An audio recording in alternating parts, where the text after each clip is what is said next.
Now let's talk about the phase change processes of pure substances. Now before we do that, let's have a look at these three diagrams. So let me name this as A, this as B, and this as C. Now diagram A represents the arrangement of atoms in a solid phase. Okay, so this is solid phase. So as you can see that the atoms are arranged in a very well arranged manner.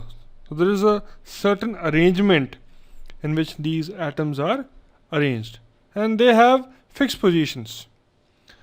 The next is this, that is the molecules or the atoms in this phase, they are a little bit far away from each other, not very far, but they are free to move, okay, in any random direction, and this is known as the liquid phase. And you can see that the direction can be any random direction. Okay, so this means that there is no fixed position of these atoms or molecules. Right, so this brings us to the last phase, that is this phase in which the intermolecular spacing is very high. Okay, and the atoms or molecules, they move about randomly. They can move about in any direction, as they want. So this is the gaseous phase. So this is something that we should always remember when we study the phase change in a pure substance. That is, in a solid phase you have a fixed positions of atoms in this solid, and in liquids you have no fixed positions, and the intermolecular or the interatomic spacing is a bit high as compared to solids, and the atoms can move about randomly. And in gaseous, the intermolecular spaces or the interatomic spaces, it increases further, okay, and the randomness of the motion of the molecules or atoms also increase at the same time. Now, if you talk about phase change, well, there are many practical situations where two phases of a pure substance may coexist in equilibrium. Right. So if you talk about the case of a steam power plant, okay. So if you talk about the steam power plant, and then that you have a condenser, okay, and then you have a boiler. So in a boiler, if you draw a boiler like this, right, and beneath the boiler you have some heating arrangement with the help of a furnace. Now in this you have water,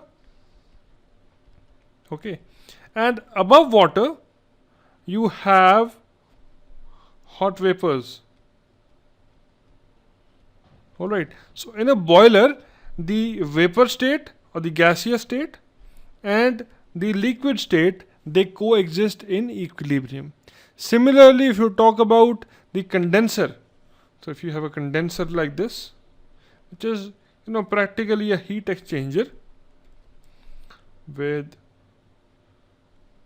this being the direction of flow of liquid in it. So in this condenser also, the vapor and liquid states or liquid phases, they coexist in equilibrium.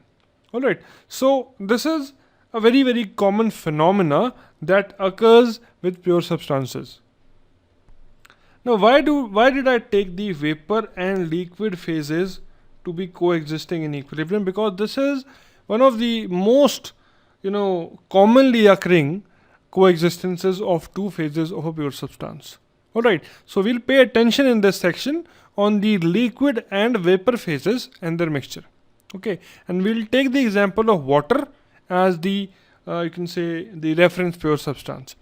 But you should remember that, however, all pure substances exhibit the same behavior. Alright, so let's go on to the first analysis.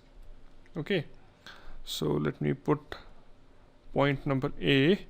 So in this we'll talk about compressed liquid. We'll talk about compressed liquid and saturated liquid.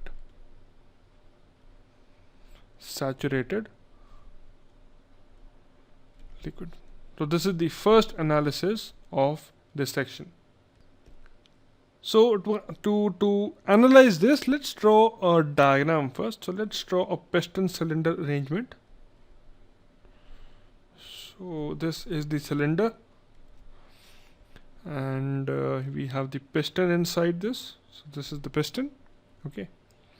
And inside this cylinder and piston, we have liquid water, okay. So you have liquid water, and the conditions of this liquid water is that it is existing at a pressure of 1 atmospheres, and the temperature of this liquid water is 20 degree Celsius, okay.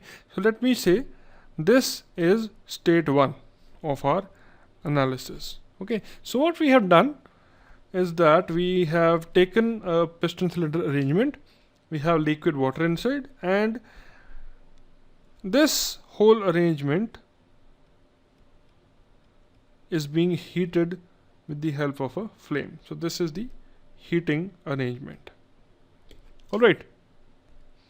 Now in this condition that is in position with the help of a piston, in these conditions water exists in the liquid phase and is called a compressed liquid. So this is a compressed liquid.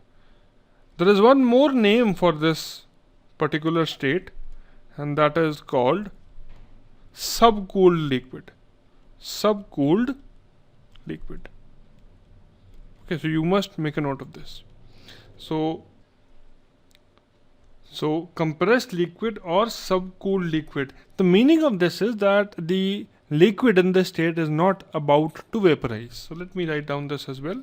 So this means that the liquid is in such a state that liquid is not about to vaporize.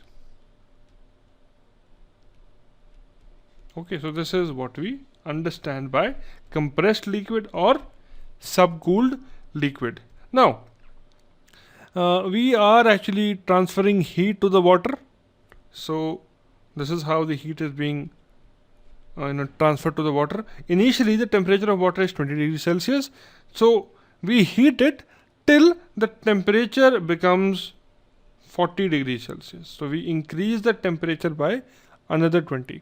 Now as the temperature rises, the liquid water expands slightly, and so its specific volume increases. Alright, and to accommodate this expansion, this piston, it will move up a bit. So the new position of the piston would be, let us say it's a very slight movement of piston. So the new position of the piston would be this. Okay, so this is the new position of the piston.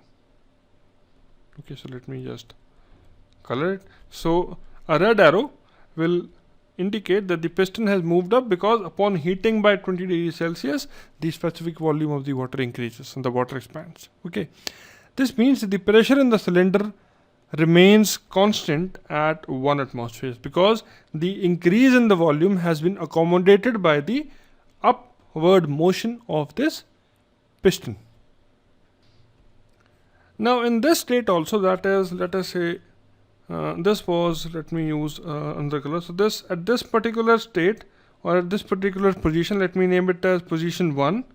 Okay, and this is position 2. So when the piston has moved from position 1 to position 2, at position 1 the liquid water was in a compressed liquid state. At position 2 also the water is still in the compressed liquid state, that since it has not started to vaporize as yet. Now as more heat is transferred, the temperature keeps on rising until it reaches 100 degrees Celsius. Now this is, let us define as state 2. And for state 2, let us draw a diagram to illustrate this state. So we'll have to draw again this piston cylinder arrangement. Okay, and this would be my piston, and this I would say is state 2. And in state 2 the pressure is still 1 atmosphere. Now why it is 1 atmosphere? Because the pressure of the system, or the pressure inside the cylinder, it is majorly dependent upon the outside barometric pressure and the weight of the piston, which is more or less constant. So there is no increase in the pressure of the system. And now the temperature has become 100 degree Celsius. Now at this point, that is state number 2, when the temperature has become 100 degrees Celsius, the water is still liquid, but any addition of heat will cause some of the liquid to vaporize, because it is at the verge of the starting of the vaporization process. That is, a phase change process from liquid to vapor, okay, is about to take place.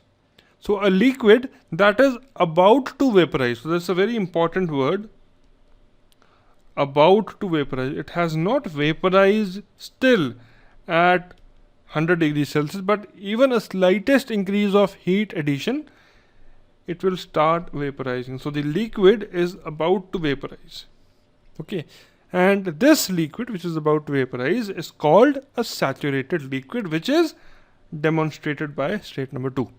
So this means state 1 was a compressed liquid, and state 2 is a saturated liquid which is about to vaporize. So I hope you have understood the difference between the phase of a liquid that is a compressed liquid and what is a saturated liquid. Okay, and to summarize it, a compressed liquid is one which is not about to vaporize. It will not vaporize at all. There is no hurry.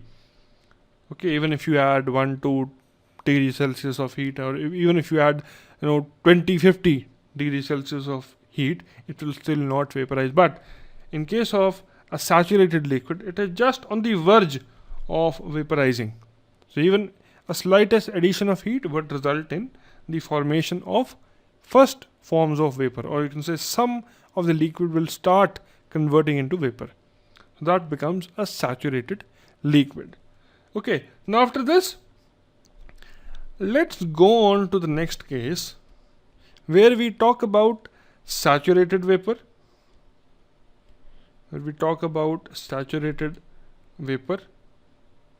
And the superheated vapor. So from liquid, we are now moving on to the vapor state. The saturated vapor and the superheated vapor. Now to understand this, let's look at this state number 2 again.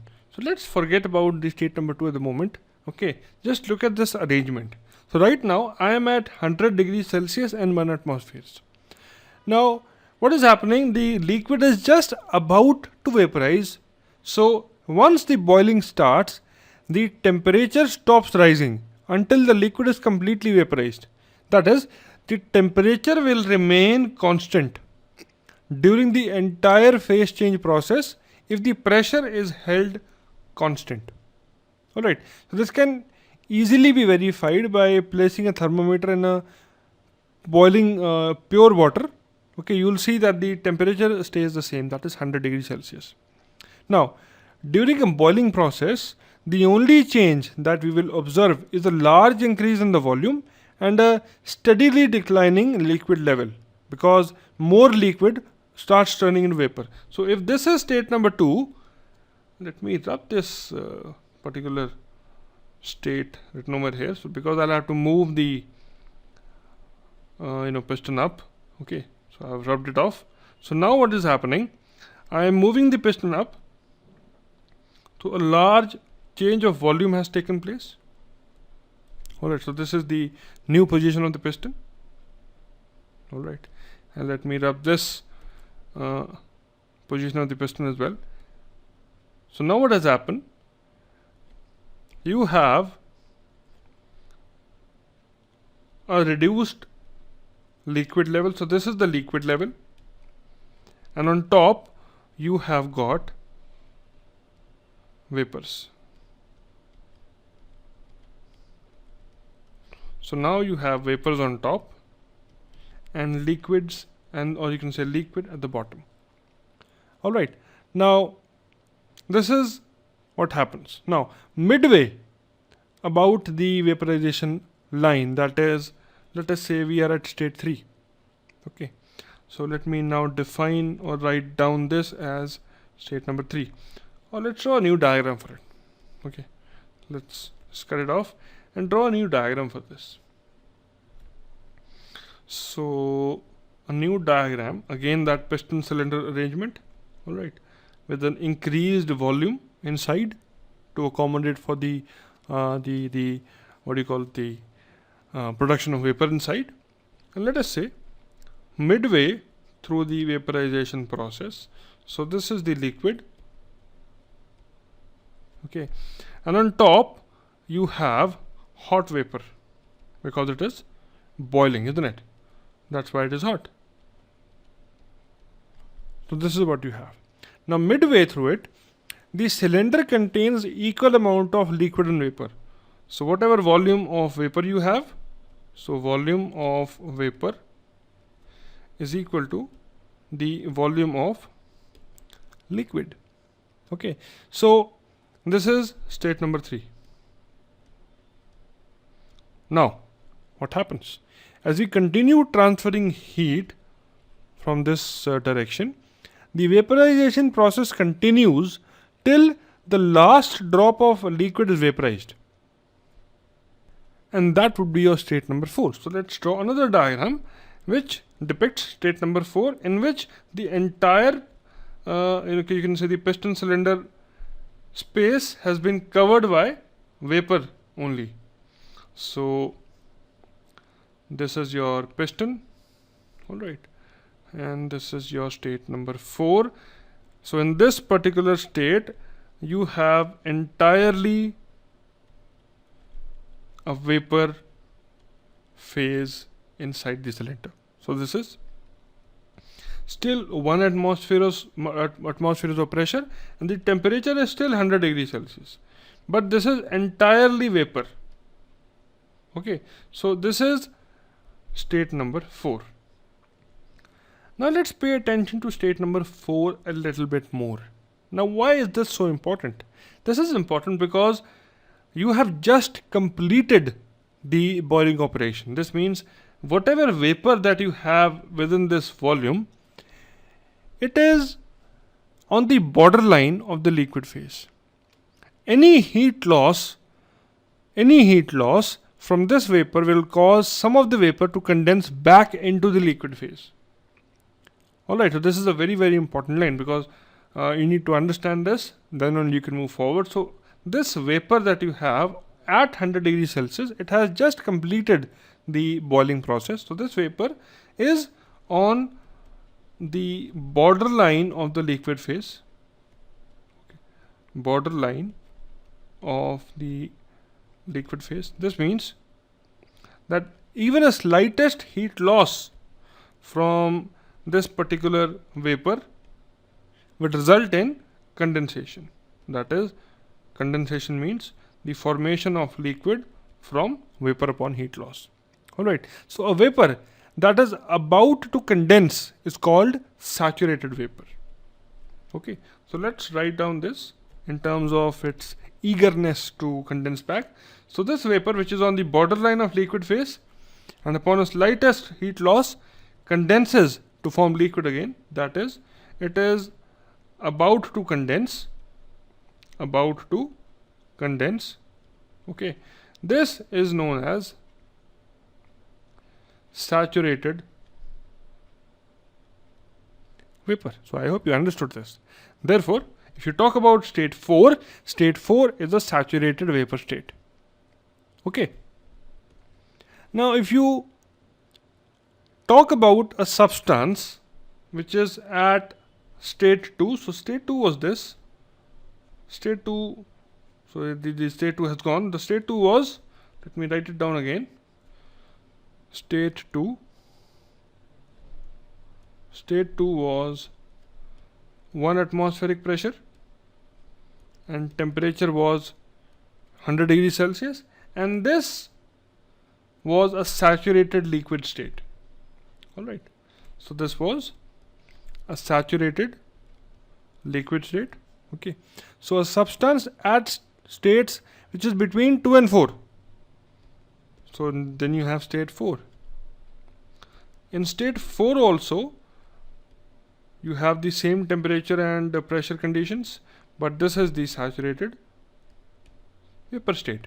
Okay, so any state which is existing between state 2 and state 4 is referred to as a saturated liquid vapor mixture, where the liquid and vapor phases coexist in equilibrium. That is state number 3. This state. So this is a saturated liquid vapor mixture where the liquid and the vapor phases are coexisting in equilibrium. So this is a very, very important term to understand. So state number 3, this becomes your saturated liquid vapor mixture. And you should note down that in this state the liquid and vapor phases, they coexist in equilibrium. Now if you go back to the state 1, in state 1 you started with a single phase, that was liquid water. Now once this phase change process is complete, you are then back at the single phase stage. This means that now at state 4 you are completely vapor and there is no trace of liquid left. Okay, so this means that once this phase change process is completed, we are back to a single phase region, and this time it is vapor. Alright, so any further transfer of heat, it results in an increase in both the temperature and the specific volume. And let us draw a diagram for that. So now let me call this going beyond state 4. Going beyond state 4. Alright. Now what happens in this case? So let us say we again draw this piston cylinder arrangement. Okay. Now in this the piston moves up quite a considerable distance. Okay. With the pressure still equal to 1 atmospheres, and let us state or you can say let us heat this vapor from 100 degrees Celsius to 300 degrees Celsius, and let us call it state 5. Alright, now what is happening over here? So in this we are witnessing that once you keep on providing heat beyond state 4, we witness an increase in temperature, and we also witnessed an increase in volume of the substance.